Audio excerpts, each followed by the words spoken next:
राहुल गांधींनी आदिवासी विद्यार्थी आंदोलनाच्या मुद्द्यावर हे पत्र लिहिल्यानंतर आता मात्र या सगळ्या मुद्द्यावर राहुल गांधींचे आरोप फेटाळत आदिवासी मंत्री अशोक उईकेंनी पलटवार केलेला आहे। काँग्रेस नेत्यांनी चुकीची माहिती दिल्याचा उईके यांचा दावा आहे।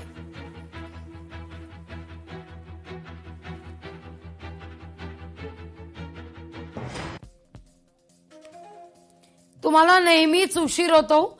आमचे लोकप्रिय मुख्यमंत्री फडणवीस यांना प्रश्न विचारण्यापूर्वी तुम्ही स्वतःच्या सत्सद विवेक बुद्धीत डोकावून बघायला हवं होतं।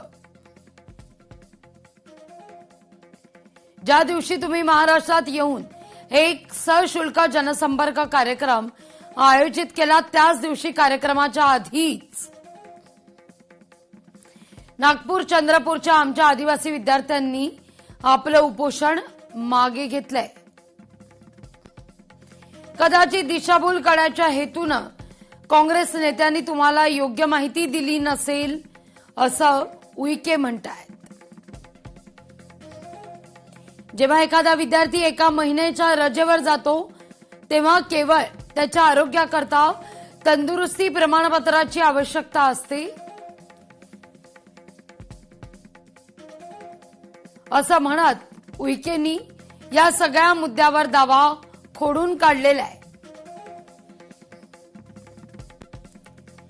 जिथे सर्पदंशाची घटना घडली, जिथे गैरसोयीच्या तक्रारी आहेत त्या काँग्रेस नेत्यांच्या आहेत।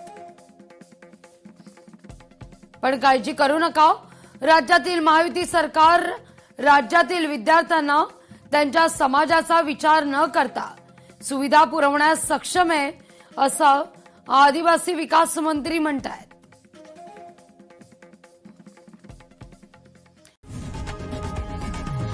लोकशाही मराठी ऐका, पहा, जागरूक रहा।